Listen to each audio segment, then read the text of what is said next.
পার্বত্য চট্টগ্রামকে বলা হয় প্রকৃতির রানী, আর এই রানীর বাহু জুড়ে যেন লুটিয়ে পড়ছে অপার সব সৌন্দর্য। এখানকার খাগড়াছড়ি জেলার পানছড়ি উপজেলার উল্টাছড়ি ছড়ার উৎপত্তিস্থলে এতদিন লুকিয়ে থাকা তেমন এক সুন্দর হাতছানি দিয়ে ডাকছে ভ্রমণপ্রিয় মানুষদের। উপজেলা সদর থেকে মাত্র ৪ কিলোমিটার দূরের উল্টাছড়ি ছড়ার উপরের প্রাকৃতিক এই জলপ্রপাত এতদিন লোকচক্ষুর আড়ালে থাকলেও বিভিন্ন সামাজিক যোগাযোগ মাধ্যমে এর সৌন্দর্য প্রচার হওয়ার দরুন এখানে প্রতিনিয়ত যাতায়াত করছে ভ্রমণ পিপাসুরা। ঝর্ণাটিতে আমরা বন্ধু বান্ধব মিলে কয়েকবার গিয়েছি। ঝর্ণাটি অনেক সুন্দর, কিন্তু যাওয়ার রাস্তা নেই। আধা কিলোমিটার রাস্তা করে দিলে ঝর্ণাটি হতে পারে পর্যটনের প্রাণকেন্দ্র। পর্যটক ও স্থানীয়রা জানান, উল্টাছড়ি ঝর্ণায় যাতায়াতের একমাত্র সড়কটি সংস্কার না হওয়ায় এখানে পর্যটকদের আসতে অসুবিধা হয়। এখানে ঢাকা থেকেও পর্যটকরা আসেন। ঝর্ণা বহুত দূর থেকে রাঙামাটি, খাগড়াছড়ি, চিটিয়াং, কক্সবাজার থেকে চিটিয়াং থেকে পর্যন্ত লোক আসে, ঢাকা থেকে পর্যন্ত লোক আসে।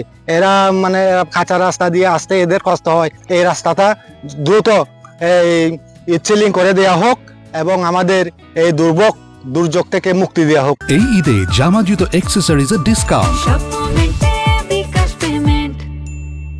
এদিকে পানছড়ি উপজেলার পর্যটন খাতে উল্টাছড়ি ঝর্ণা নতুন সম্ভাবনার দ্বার উন্মোচন করবে এমন সম্ভাবনা থেকে এখানকার বিডি ক্লিনের সমন্বয়ক সাইফুল খান জানালেন, ঝর্ণায় যাওয়ার মতো সড়ক নেই।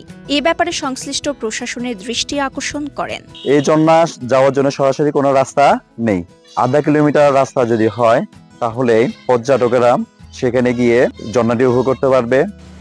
স্থানীয় উল্টাছড়ি ইউনিয়ন পরিষদের সাবেক চেয়ারম্যান সুব্রত চাকমা জানালেন, সড়কের কিছু অংশ কাজ করা হয়েছিল, বাকিটুকু কাজ করা গেলে পানছড়ির মানচিত্রে যোগ হতো নতুন এক পর্যটন স্পট। এর পাশে ঝর্ণার যদি প্রশাসনিক যদি হস্তক্ষেপ যদি হয় তাহলে হয়তো আরো পর্যটন যারা হয়তো লোক আছে তারা হয়তো আরো সুবিধা পাবে।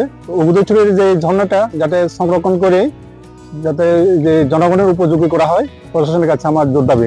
এ বিষয়ে পানছড়ি উপজেলা প্রশাসনের শরণাপন্ন হলে তারা জানায়, বিষয়টি উপজেলা প্রশাসনের তরফ থেকে দেখা হবে এবং তারা চান পানছড়ি পর্যটন খাত আরো বেশি বিস্তার করুক। আমি নিজে পার্সোনালি ওখানে ভিজিট করব এবং পরবর্তীতে আমরা এটার বিষয়ে পরিকল্পনা অবশ্যই নিব, কারণ আমি চাই যে পানছড়ি উপজেলাতে পর্যটন যে শিল্পটা আছে সেটা আরো বেশি ফ্লারিশ করুক, পর্যটকরা আসুক।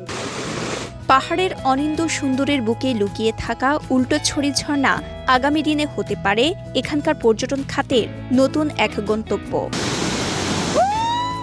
পার্বত্য জেলা খাগড়াছড়ির পানছড়ি থেকে শাহজাহান কবি সাজুর পাঠানো তথ্যচিত্রে সাফা মারওয়া, কালের কণ্ঠ।